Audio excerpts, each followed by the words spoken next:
Hi, I'm Matthew. And I'm Dad. And today we're going to drive and review the 2014 Ford Fiesta ST. So, is it cool?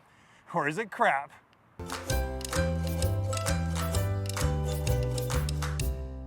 The Ford Fiesta ST is no regular Fiesta. It may look a little bit the same, but if you see the small details on the inside and the outside, you'll soon recognize this as being a pretty special car, possibly Ford's best front driving handling car ever made. Possibly front drive, period. I don't know. So the engine is where we start. With a 1.6 liter, it's 197 horsepower, 18 of which of that is overboost for 20 seconds. High performance, front wheel drive, it goes like crazy. Lots of things around the front are unique as well. Yeah, when you look at the front, it's got a much more substantial look than the regular Fiesta. It's got this beautiful grille. It just looks good, takes in lots of air, keeps the car cool. Additionally, just the bottom here just gives it a lot more substantiality on the road and looks really good. Yeah, as we move along the side here, we'll notice that there's specialized wheels, 17-inch wheels, aluminum. This has the optional titanium rim with the molten orange paint, which was the only two options you could have in Canada. And so you'll notice it has red, nice brake calipers and large brakes. And then when you go look at the side skirting, the regular Fiesta feels like it's missing something actually once you see it beside one of these. That skirting just adds to the car and really fills it in. As we move along the back, you'll notice that there's a much larger wing on top of this back window, which is a diffuser. And it's, again, if you see a regular one, you realize how much bigger this actually is. Finally, when you move to the bottom here, underneath the bumper and the bumper itself, it's a lot more substantial in terms of the bottom pieces. These are added on, and this back area. The regular Fiesta is missing something back here, but this has the dual exhaust tips and also like this this lip here at the bottom, which really helps make it look good. I think it might be called a diffuser. So those are your outside things to look on for a Fiesta ST. Okay, interior of the Fiesta ST. Couple of really nice things, leather wrapped steering wheel, which is unique, an ST badge along the bottom, a 6-speed transmission with a titanium knob. Those are all unique. Of course, the Recaro seats, which we talked about. What about the rest of it in terms of quality? What do you think, Matt? I'd say overall pretty good. Like, it doesn't have too many rattles or weird sounds. In terms of entertainment, it's got the Microsoft Sync system, which it is slow. Don't expect it to get you navigated anywhere, but it links Bluetooth and it works consistently, so I don't have any complaints about that. And your Apple Maps works on here as well? Apple Maps does not work on here. You have to, I usually have a thing right here for my phone to sit here. Okay. In terms of that, the maps in there is kind of a jank system, and if you want to use the voice control, don't. I remember the voice control. That is garbage. It will tell you all sorts of things or will not understand what you are saying. But the maps is old. You have to pay, unfortunately, Ford a lot of money for updating those maps if you want to do it outside of the warranty period, for sure. Yeah. Google Maps is free. I'm not going to complain about using my phone. What about interior materials? Materials, the seats themselves are really nice. They are red, so you got to be cautious with what you eat in here because you might make some mistakes. Other than that, it's a really standard Fiesta in terms of materials. So simple plastic dash, a different textured plastic, not a little harder than this plastic. And then the shifter itself feels really good. It sits in the hand well, and it's leather on the top with leather around here. It might be fake leather, I'm not sure. But again, it's a Fiesta. So in terms of the interior, it looks good and it works. Yeah, automatic climate control in this car, which is kind of nice, and heated seats. I think we should call them Inferno seats. What do you think? Yeah, it has one level. The level is either hot or off, and it likes to go in stages. So anything above 0, maybe don't turn them on, otherwise your butt will be on fire. Below 0, they work pretty good. When it's minus 40, I love them. Flipping fast. Yes. Like it's 30 seconds and you're going, what is under my butt? Yeah, one interesting thing about this car with traction control, if you click it once, it says sport mode. So it's kind of an half off traction control. You have to hold it if you want to do those winter donuts. We have to do a donut segment. Can this car donut? I'd say yes, but it has to be wet or snowy if you don't want to destroy your tires. So we will do Does It Donut coming up when it's wet, and we'll insert that into our B-roll here because we need a Does It Donut segment. We could probably get it to spin a bit right now, but it is front wheel drive, so you don't have the same ability. The back end won't want to come around there, kind of thing like that. Yeah, the seats are tight, but they're nice. The plastics here are definitely cheapo, but again, this car could be bought for $10,000 as a regular Well, Fiesta. yeah, regular Fiesta. And then one last thing would be the handbrake. It does have a manual handbrake, which Does a donut. yeah, exactly. Automatic handbrake is not going to do that for you, especially since it's a manual. It's helpful to have the feel of a manual handbrake. All right, fantastic. I think if you care about interiors, you're not going to probably buy this car, but that's what this car is not about. This car is about fun, frisky, handling, zippy, squirt between spots, not flat out speed. It's really about having a lot of fun at below getting massive tickets kind of problems.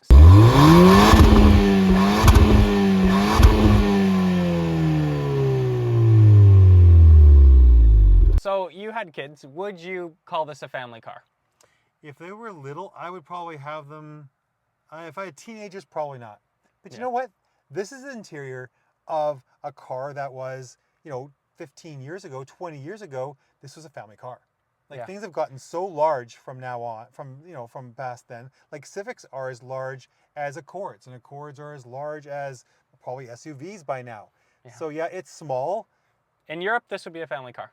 For And sure. You're right. Yeah. Absolutely. And they still sell them in Europe. And it's a 3-cylinder now with a Yeah. similar horsepower.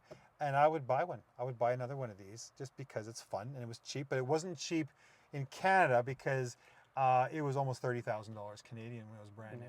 So And I bought it used, a year old.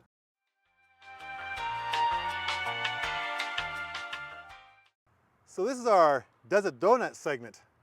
I noticed that you don't have any donuts on you this time. No donuts on me because I think this car actually will donut. We have one small problem though.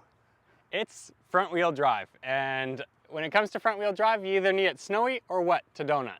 And today's pretty dry. So we are going to insert some B-roll from a rainy day and make sure it can donut.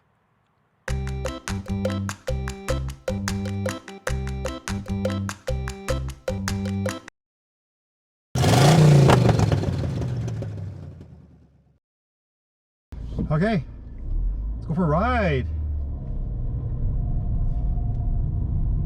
So we're in a parking lot here, which we can definitely try to do some. Like it is seriously frickin' such a good handling car. It's unbelievable. Look, it's just tight. Like just beauty tight. Plenty of power, low end torque. I love this car. Like this is, well, let's fess up. This was my car. Yeah, you're making me a little nervous right now driving it, as it's mine now, but I trust you for now until you crash it. Like it is so good on gas and goes. I have owned so many cars and this is by far the one that I think was the best dollar per smile on my face ever. The seats are fantastic. They hold you in. You go around a corner like right here. So it's just holds and holds and holds. No torque steer. It's ridiculous. Yeah, I gotta agree. It's a really fun car, and if you're willing to put premium in it, it really gives it that extra oomph that it needs. Yeah, I don't know how much extra horsepower, but you know what? I think you also gain it back on mileage. So I don't think it actually costs you any money to put premium in it. The brakes are great. They feel great. There's no sponginess to them. Yeah, but you're talking about this car as if it's a perfect car, and for the time you owned it, it might not have had many issues, but I gotta say that I've had a couple issues with it since I got it from you. Yeah, what kind of issues did you have? Let's be honest, it's a Fiesta, so fitment of panels is questionable, to say the best. They like to rub, especially in the back corners there. I've gotten some paint missing from there that we've had to replace. Other than that, in terms of more of the mechanical side of things, the transmission, it's iffy. Most Fiestas solid throughout that are manual. The automatics, however, as you know, most of them are on the don't buy list for cars. Any automatic Ford Fiesta from 2013 to 2019? 2013 to 2019, yeah. If it's automatic, don't buy it. We've had 2 Fiestas that were automatic. 2 regular Fiestas. Let's be clear, not STs. STs only come with the 6-speed standard. Yeah. So yeah, automatics, just garbage. If it's a manual, normally completely fine. This car has given me a few little hiccups, something along the lines of a possible clutch cylinder within the clutch housing that I haven't gotten bold enough to replace myself yet, but it still shifts. It just might be a little hard to get into gear itself. Yeah, that's a tough one because you have to drop the transmission to get at that kind of stuff. So that is if you, but I don't know if I've heard a lot of people having the exact same problem. So that might be more of a hit and miss kind of thing. I'm not too sure about that. Yeah, other than that, it's been pretty rock solid for myself. It does like to eat a little bit of coolant every so often, which you just have to keep up. Yeah, there was a TSB for that, and actually maybe even a recall. If you do buy one of these used, make sure that that has been done. They put an extra gauge in here, so when the coolant drops below a certain amount, that it can warn you. That's instead of actually fixing the problem, they just agreed to put in a warning system. So just watch the coolant. How much coolant have you put into this thing? Oh, not much at all. It's since, I don't know if you had them top it up once when you owned it, right? I think and then one time. It went below the minimum line once, so I bought coolant, probably added 300 milliliters, and since then I haven't had to put any more in. So it's very minimal, but it is something to keep in mind. That's a nice growl to the engine. There's a couple cars I probably regret selling. This might be one of them. And I think that one reason you regret selling is because you see it every day in your driveway. That's part of it, and my plan had been in 2019 to buy something else.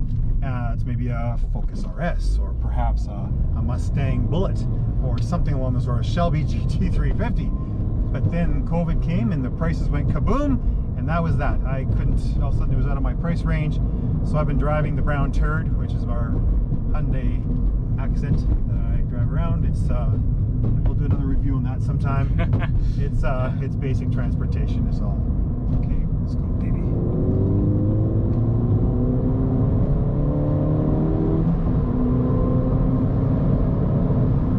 Okay, we're gonna hit the brakes here when there's no one around.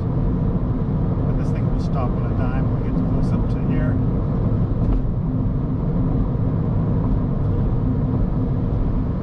One thing I have to say about this car is that the best part of it is that it's quick but not fast. So to say that I haven't gotten any tickets in it is completely true. Oh boy. That's 100 kilometers an hour down to 0 in like not much time. Corner, love corners.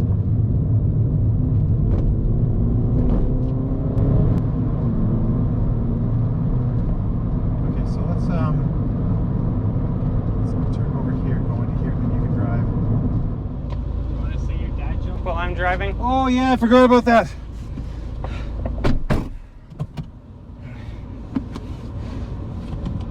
Like you could be the first to drive it, and I can put it later on. Could I put it in?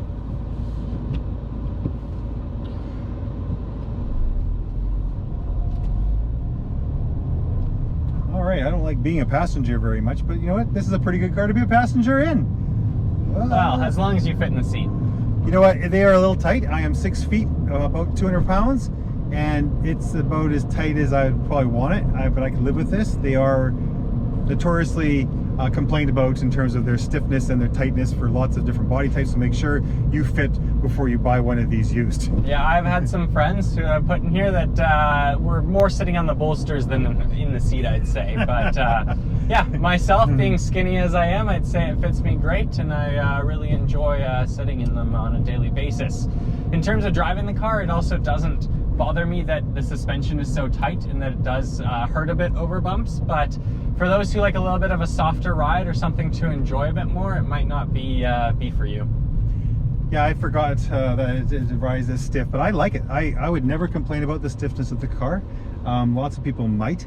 In winter, it does tend to be even a little more stiff and make a funny couple little noises in the suspension because the suspension pieces are a little bit more dense in terms of the bushings and that kind of stuff like that. But you know, no travel or no trip is complete without a dad joke. Yeah. All right, so Matt, I've learned that the hard way over the years. So Matt, the Swedish ships that are in their Armageddons they're starting to paint barcodes on the sides of them. Why is that? That's so when they bring them into port, they can Scandinavian.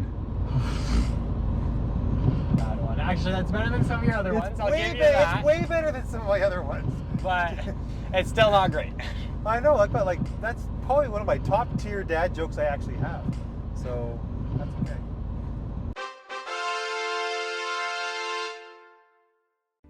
Welcome to our Does It Rate segment. In terms of reliability, these ST models are very good. 4 ice cream trucks. The one deduction is that for some of these engines were eating a little bit of coolant, but instead of Ford actually fixing the problem, they recalled it for a coolant level sensor. So now you at least know when your coolant's low and you can add some, but I think we've only added a little bit to this car through its many years of ownership. However, the dry clutch automatic transmissions in the regular Fiestas are disastrous. They didn't come in this ST model, and if you're riding a normal Fiesta, I would just stay away from one that has that automatic transmission. They extended warranties, they had software updates. Nothing solved the problem, it was just a crap transmission. All STs are the 6-speed standard shifts, so you don't have to worry about that. Practicality. Because it's a hatch with 5 doors and fold-down seats, it can perform quite a few tricks with its diminutive size. Its only drawback is that the back seat and trunk are pretty small, but typical in this class of car. 3 ice cream trucks. Fuel economy. The Fiesta ST is very good on gas, considering it has almost 200 horsepower. It averages around 9 liters per 100 in the city and around 6 liters per 100 on the highway. That's about 30 Canadian MPG and 48. Subtract 20% for an American gallon. For the amount of power you have, what else could you ask for? 5 ice cream trucks. Safety. The ST comes standard with ABS, traction and stability control, hill launch assist, integrated blind spot mirrors, front side airbags, side curtain airbags, and a driver knee airbag. Although it has no automatic braking or warning systems, it still received 4 to 5 stars for front passengers, but only 2 for the rear in the NHTSA ratings. In the IIHS rating, it did well except, once again, the small overlap frontal offset test. Well, most little cars don't do well. 3 ice cream trucks. Performance. This was the best handling and performing hot hatch in its day, and continues to hold its own even 10 years later. It is light, powerful, has lift throttle oversteer, so handles like a rear-wheel drive car in the corners. It has a great 6-speed transmission and clutch feel, which gives Honda a run for its money. We're giving it the top score for its class, 5 ice cream trucks. Technology. Not terrible, not great. The Sony sound system, standard in the Canada model, is okay, and the map system works, but there isn't any Apple CarPlay or Android Auto. Canadian cars had auto climate control, which works quite well. 3 ice cream trucks. Quality. This performance version of the Fiesta is still, well, a Fiesta, Ford's cheapest car. That being said, every competitor for the Fiesta has similar interiors. Plastic Fantastic surrounds you, and the materials, fit and finish, are pretty low rent. The Recaro seats, a Canadian standard, are excellent as long as you can fit in them. Might give you a reason to cut down on the donuts. It's a weight loss inspired vehicle, who knew? Ford spent the upgrade money on the performance, which I'd choose every single time. 4 ice cream trucks. Aesthetics.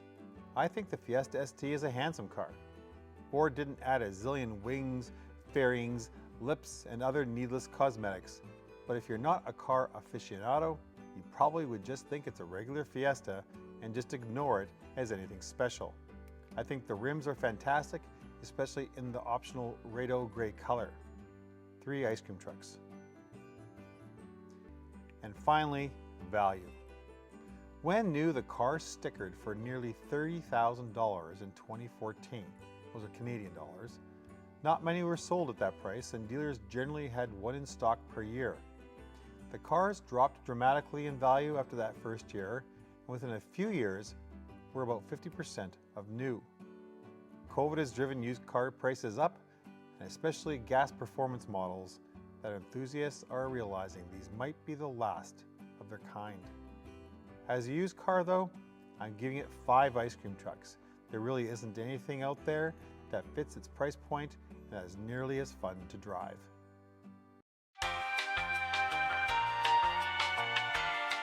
Let's compare a few of the 2014 era competitors in our Does It Compare segment. We'll compare the Fiesta ST to the Mini Cooper S, the Fiat 500 Abarth, and the Hyundai Veloster Turbo.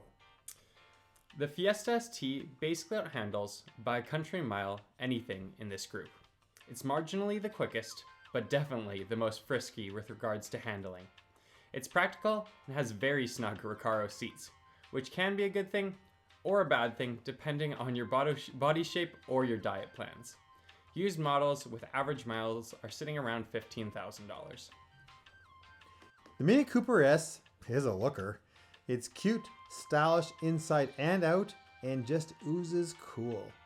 It's pretty practical, with a 2014 model actually capable of holding small children in the back seat for a first time ever. It came as a 3 or 5-door hatch.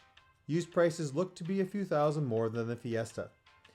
Unfortunately, it just doesn't stack up against the Fiesta if you're looking for performance. Although it is plenty quick, its handling is muddling, its shifter imprecise, and its reliability and repair costs are high. The Hyundai Veloster Turbo was Hyundai's answer to the hot hatch market. They themselves admit that the Veloster was never intended to be a sports car. The 2014 Turbo model has decent power, but poor handling, transmission, and generally looks sporty, but isn't. The quirky design, with back door only on the passenger side, is unique, and I feel it ruins the symmetry of the design. Used prices are very similar to the Ford Fiesta ST. Finally, the Fiat 500 Abarth. If one is only looking for the best exhaust note in the hot hatch realm, look no further.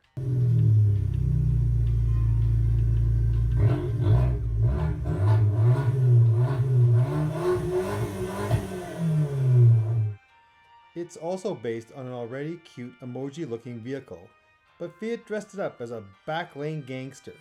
As they say, if looks could kill. Its handling is decent, but its high throne-like driving position, mushy shifter, and poor quality interior pieces are tough to live with. But the sound, oh. These are pretty rare, and asking prices are a few thousand more than the Fiesta. So Matt, what's our conclusion on this car? What do you like about it? What do you think's the problems? Really I'd say great car all around. It's fast, it gets up to speed quickly, the manual transmission feels great, but it does have a few fit and finish problems, such as the panel gaps and like rubbing in terms of the paint. And then it is a cheap car in the bones of it, so some of the plastics aren't up to snuff for a fancy car. Yeah, and I say it's a hidden gem. If you can find one of these with low kilometers on it that hasn't been beaten up by some young kid, he actually takes pretty good care of it. I'd say buy one, especially if they're unaware of what they've got, because as I said before, it's literally one of my favorite cars I've owned in terms of, especially for the amount of money I've spent on it when I bought it from an 80-year-old guy when it was 1 year old. So I think it's fantastic. It is the perfect amount of power to not get yourself in a serious amount of trouble. It'd be great for track days. It's good for putting a couple people in the back. And the only thing, the problem is it has pretty bad luggage space in the back as well. We didn't talk about that. But I'm going to give it, and my final tally. Drum roll. Drum roll. I'm giving it 4 ice cream trucks. Like, I know there's a couple things wrong with it, but I'm going full bore because it's so much fun. Is this scale out of 5? It's out of 5. Okay, that's pretty good then. I was worried it was out of 10. So how about you, Matt? I'd say I've had to deal with it with a little bit more of problems and stuff like that. Yep. So I'd say like a 3.5. It's definitely not as cool as like a Ferrari or something like that. So I like to leave room for future cars that might be cooler than this one. But okay, for a Ford Fiesta, it gets a 3.5. Excellent. And there's our review of the 2014 Ford Fiesta ST. Thanks for watching.